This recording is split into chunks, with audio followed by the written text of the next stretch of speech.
Elle a nettoyé le sol où sa propre mère avait un jour décidé de l'effacer du monde, Regarde sans le bien cette savoir. histoire, Le parce bruit que du la chiffon fin va te humide choquer. glissait lentement sur le marbre froid, laissant derrière lui une trace brillante, presque parfaite, comme si elle essayait d'effacer des années de silence incrustées dans cette maison. Il était à peine 6 heures du matin, et déjà, la villa imposante de Madame Seria Kouamé respirait l'ordre, la richesse et un étrange malaise. Les rideaux blancs dansaient sous le souffle léger du vent, les oiseaux chantaient au loin, mais à l'intérieur, tout semblait figé, comme suspendu dans un passé qu'on refusait de nommer. Dans la cour, les domestiques se déplaçaient rapidement, évitant de faire du bruit, car ici, le silence n'était pas une habitude, c'était une règle. Et ce matin-là, un taxi poussiéreux s'arrêta lentement devant le portail noir, immense, presque intimidant. La grille s'ouvrit dans un grincement lourd, comme si elle n'aimait pas accueillir de nouvelles âmes. Une jeune femme en descendit. Elle s'appelait Mariam.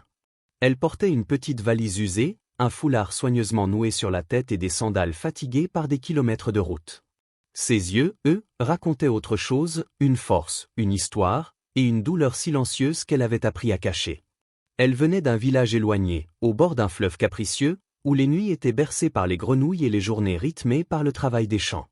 Là-bas, elle avait grandi sans poser trop de questions, parce que les réponses faisaient souvent plus mal que le silence.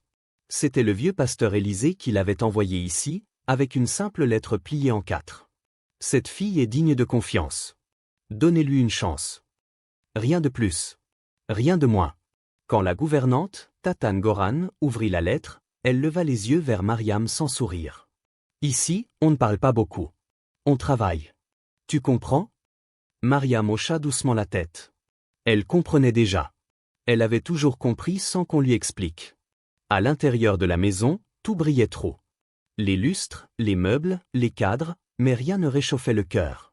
Mariam posa son regard sur les murs, comme si quelque chose en elle cherchait une trace, un souvenir, un signe. Mais rien. Seulement ce silence lourd. Madame Seria apparut quelques minutes plus tard. Élégante, droite, imposante. Une femme que la vie avait rendue forte ou dure. Difficile de savoir. Elle observa Mariam de haut en bas, sans émotion. « Tu sais cuisiner » demanda-t-elle froidement. « Oui, madame. »« Tu fais ce qu'on te dit. Tu ne poses pas de questions. Et surtout, tu ne dépasses jamais ta place. » Mariam acquiesça. Mais au fond d'elle, quelque chose se serra sans qu'elle comprenne pourquoi. Comme si ces mots, elle les avait déjà entendus. Comme si cette voix résonnait dans un endroit très ancien de son cœur. On lui attribua une petite chambre derrière la cuisine. Étouffante, sans fenêtre, avec un vieux lit grinçant et une ampoule nue qui pendait au plafond.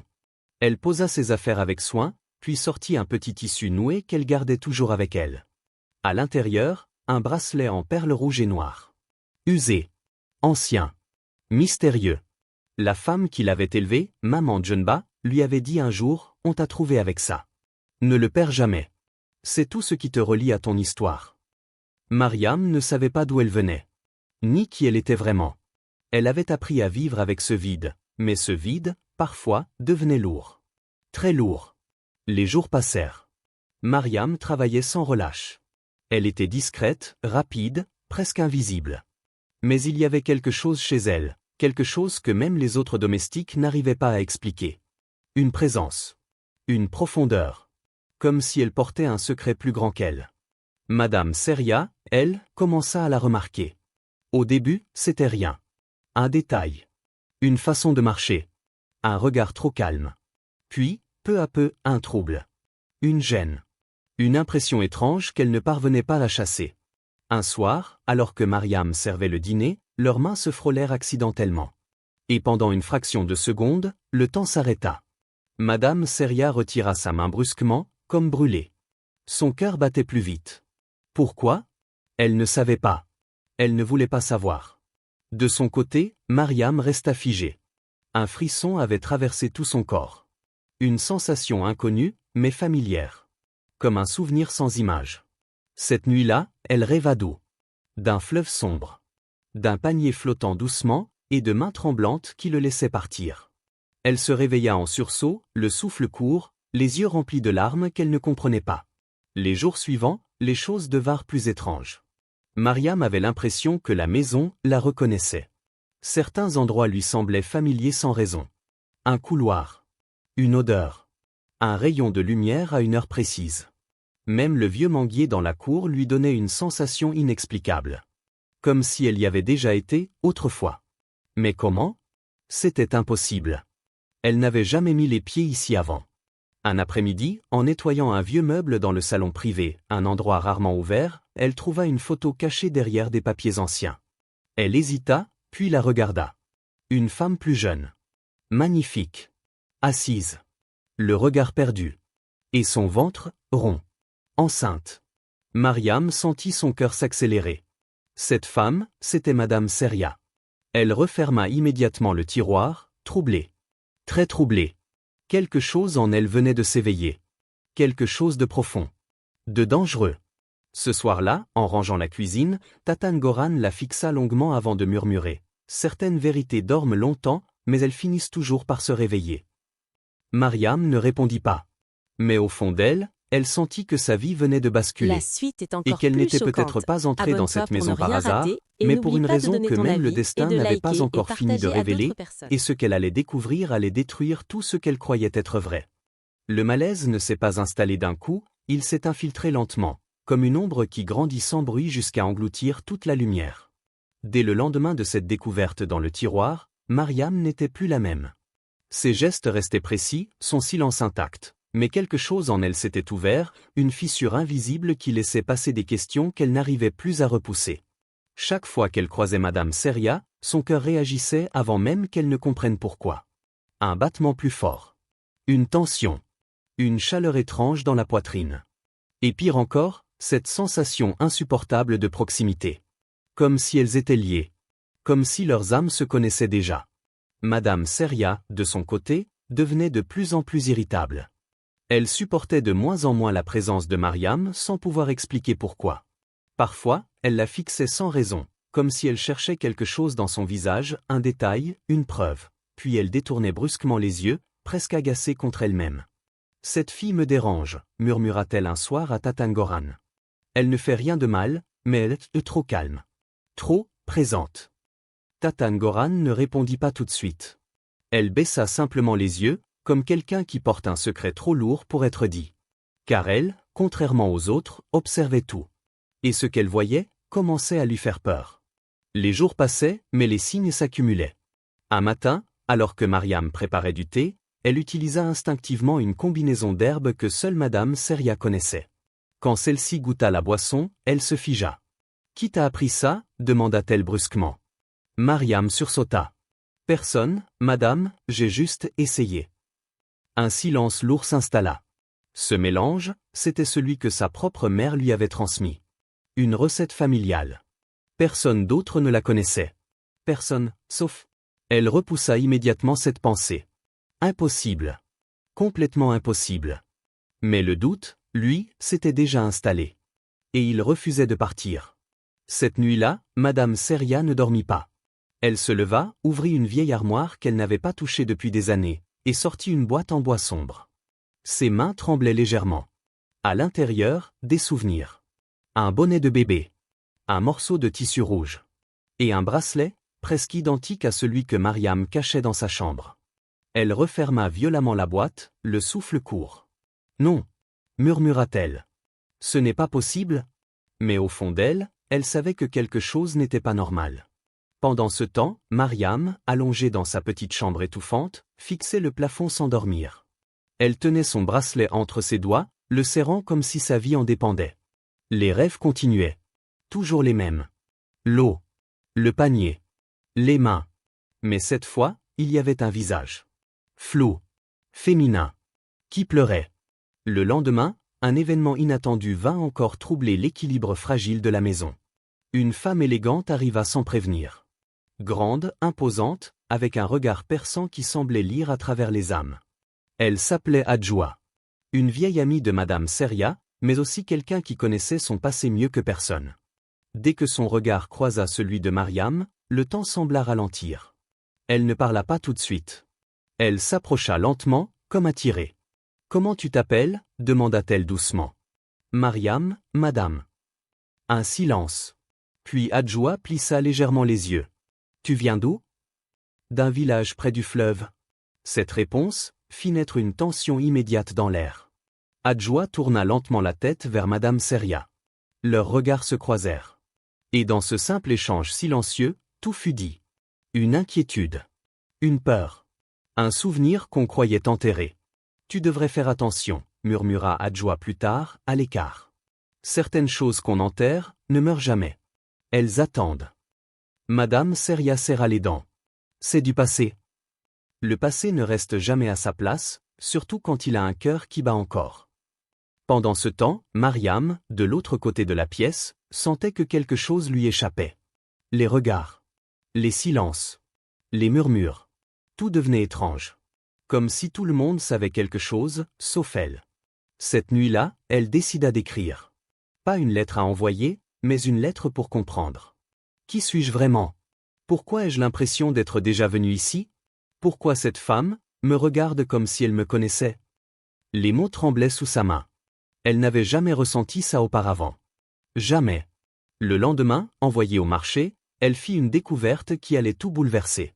Au détour d'un étal, une vieille vendeuse tenait des tissus anciens. Parmi eux, un pagne rouge au motif familier. Trop familier. Mariam s'arrêta net. Son cœur accéléra. Ce tissu, murmura-t-elle. Où l'avez-vous eu? La vieille femme la regarda longuement avant de répondre. Ce pagne, on l'utilisait autrefois pour envelopper les nouveau-nés au bord du fleuve, surtout ceux qu'on devait cacher. Mariam sentit un vertige la traverser. Cacher? La vieille hocha lentement la tête. Certains enfants ne devaient pas exister aux yeux du monde, alors on les confiait à l'eau ou à quelqu'un d'autre. Le silence tomba brutalement autour d'elle. Le bruit du marché semblait soudain lointain. Étouffé. Mariam acheta le morceau de tissu sans discuter. Elle ne savait pas pourquoi, mais elle sentait que ce morceau de pagne faisait partie d'elle. Quand elle rentra à la maison, Tatan Goran vit immédiatement le tissu. Et son visage pâlit. « Où as-tu trouvé ça ?» demanda-t-elle d'une voix tremblante. « Au marché, pourquoi ?» Un long silence. Puis elle murmura, presque à elle-même, « Alors, le temps est vraiment arrivé. » Mariam sentit son cœur s'emballer. « Qu'est-ce que ça veut dire ? Dis-moi. » Mais Tatan Goran secoua la tête, les yeux brillants. Certaines vérités, quand elles sortent, détruisent tout. Et à cet instant précis, dans une autre pièce de la maison, Madame Seria ouvrait de nouveau sa boîte en bois, fixant le bracelet identique à celui de Mariam, réalisant peu à peu une vérité qu'elle avait fuie pendant plus de 20 ans, une vérité qui était sur le point d'exploser, et de changer leur vie à jamais. Mais le pire, c'est que personne n'était prêt pour ce qui allait être révélé. Le jour où tout a commencé à se fissurer, personne n'a crié. Personne n'a couru. Mais dans cette maison, quelque chose s'est brisé, silencieusement.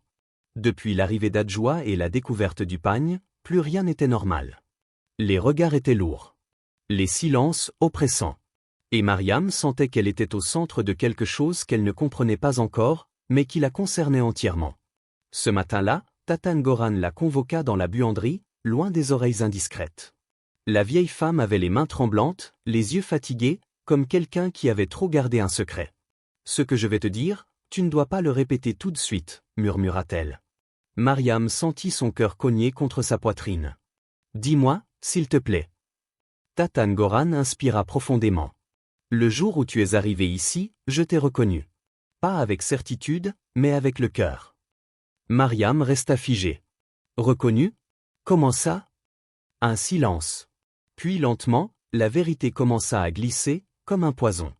Il y a plus de 20 ans, une nuit, cette maison a connu un drame que personne n'a jamais raconté.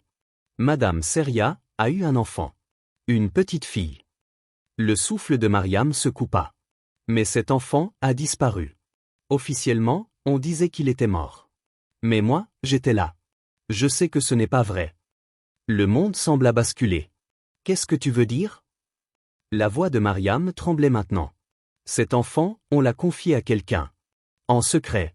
Pour qu'elle ne revienne jamais. Un silence glacial s'abattit. Mariam recula d'un pas. Non, non, ce n'est pas possible. Mais au fond d'elle, tout se mettait en place. Les rêves. Le fleuve. Le pagne. Le bracelet. Les regards. Tout. Tu crois que... Elle n'arrivait même pas à finir sa phrase. Tatan Goran baissa les yeux. Je ne crois pas, je ressens. Et depuis que tu es entré ici, la maison elle-même tremble. À cet instant, une voix retentit derrière elle. « De quoi vous parlez ?» Les deux femmes sursautèrent. Madame Seria se tenait là. Droite. Froide. Mais son regard trahissait une peur immense. Elle avait entendu. Pas tout, mais assez. « Laissez-nous, ordonna-t-elle sèchement à Tatangoran. Puis elle fixa Mariam. Longtemps. Trop longtemps. Suis-moi. Le ton ne laissait aucune place à la discussion. Mariam sentit ses jambes devenir lourdes. Mais elle avança. Parce qu'elle savait que ce moment était inévitable. Elles entrèrent dans le salon privé. Celui où personne n'avait le droit d'entrer. La porte se referma lentement derrière elle. Et le silence devint écrasant. Madame Seria ne parla pas tout de suite. Elle se dirigea vers la table, ouvrit lentement la fameuse boîte en bois, et en sortit les objets. Le bonnet. Le pagne. Et le bracelet. Identiques. Absolument identiques. Le cœur de Mariam s'arrêta. « D'où vient le tien ?» demanda Madame Seria d'une voix basse. Mariam tremblait. « On m'a dit que je l'avais depuis bébé. » Un silence. Puis Madame Seria leva enfin les yeux vers elle. Et dans ce regard, il n'y avait plus de dureté. Plus de distance. Seulement une vérité terrifiante qui remontait à la surface. « Alors regarde-moi bien, » murmura-t-elle. « Et dis-moi, pourquoi j'ai l'impression de te connaître depuis toujours ?» Les larmes montèrent aux yeux de Mariam. « Moi aussi, je ressens ça. » Et à cet instant précis, toutes les barrières tombèrent. Le passé, le présent, les mensonges, tout se mélangeait. La vérité était là. Juste devant elle. Prête à exploser. Et cette fois, plus rien ne pouvait l'arrêter. « C'est toi ?» La voix de Madame Seria se brisa au moment même où les mots sortirent. Comme si elle refusait encore d'y croire, tout en sachant que c'était vrai. Elle s'approcha lentement de Mariam. Chaque pas semblait lui coûter une vie entière. « Cette nuit-là, » murmura-t-elle, les yeux perdus dans le vide, « j'ai tenu mon bébé contre moi, toute la nuit. » Mariam ne respirait plus. Elle était petite, fragile, et moi, j'avais peur. Peur de tout perdre. Peur du regard des autres. Peur de ne pas être à la hauteur. Sa voix tremblait maintenant. Alors j'ai fait le pire choix de ma vie. Les larmes commencèrent à couler. Je t'ai abandonné. Le mot tomba comme un coup de tonnerre. Mariam recula, choquée. Son cœur se déchirait. Non. Je t'ai confié à une femme, avec ce bracelet, et ce pagne, pour qu'on ne te retrouve jamais. Un silence lourd. Insupportable. Et pendant toutes ces années, j'ai fait semblant d'oublier. J'ai construit ma vie, ma richesse, mon image, sur ce mensonge. Elle tomba à genoux. Mais mon cœur, lui, ne t'a jamais oublié. Mariam pleurait maintenant. Pas de joie. Pas encore. Juste une douleur immense. Pourquoi ? Sa voix était brisée. Pourquoi m'avoir laissé ? Madame Seria leva les yeux, remplis de honte. Parce que j'étais faible. Parce que j'ai choisi ma vie, au lieu de toi. Le silence qui suivit fut encore plus violent que les mots. Mariam sentit toute son enfance remonter. Les questions. Le vide. Les nuits sans réponse. Tu sais ce que ça fait, de ne pas savoir qui on est, murmura-t-elle. De chercher un visage dans chaque foule. De prier pour une mère, qui n'existe pas. Madame Seria éclata en sanglots. Je suis désolé, mais ce mot n'effaçait rien. Il n'effaçait pas les années. Il n'effaçait pas la douleur. Il n'effaçait pas l'abandon. Et pourtant, malgré tout, Mariam ne pouvait pas nier ce lien. Cette sensation profonde. Ce sang. Cette vérité. Elle ferma les yeux, et murmura, « J'ai passé ma vie à chercher une mère. » Elle rouvrit les yeux, remplis de larmes. « Et maintenant que je l'ai devant moi, je ne sais même pas si je dois te détester, ou t'aimer. » Madame Seria ne répondit pas. Parce qu'elle savait qu'elle ne méritait aucune réponse. Aucune pardon. Rien. Juste la vérité. Brute. Douloureuse. Réelle. Et ce jour-là, dans cette pièce, deux vies venaient de se retrouver, mais rien ne garantissait qu'elles pourraient se reconstruire. Car certaines blessures, même révélées, ne guérissent pas facilement. La maison qui respirait autrefois le silence, respirait maintenant la vérité. Une vérité lourde.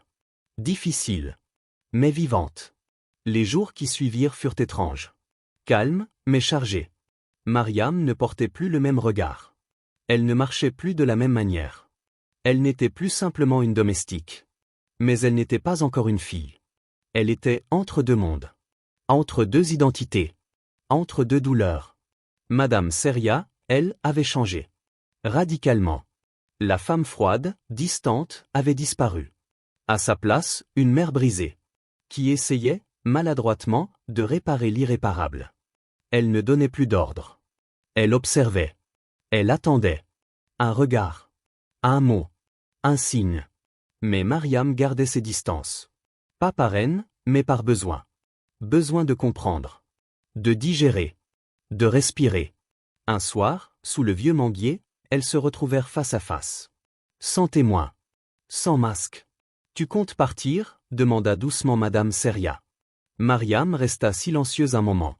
Puis répondit, « J'y ai pensé. » Le cœur de Seria se serra. « Mais je suis fatiguée de fuir » ajouta Mariam. « Toute ma vie, j'ai fui une vérité que je ne connaissais même pas. » Elle leva les yeux vers elle. « Aujourd'hui, je veux rester.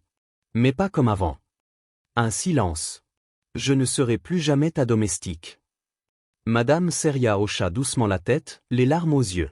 « Tu es ma fille ?» Mariam la coupa. « Ça, c'est une vérité. Mais être une mère, ça se construit. » Ces mots étaient durs. Mais justes. Et pour la première fois, Madame Seria accepta. Le temps passa. Lentement. Mais sûrement. Mariam quitta la petite chambre sans fenêtre. Elle eut enfin un espace à elle. Une place. Une voix. Elle commença à apprendre. À comprendre le monde dans lequel sa mère vivait. Mais surtout, elle apprenait à se reconstruire elle-même. Et Madame Seria, chaque jour, faisait un pas. Un geste. Une preuve. Pas parfaite. Mais sincère. Parce que l'amour, même tardif, peut encore réparer ce que la peur a détruit.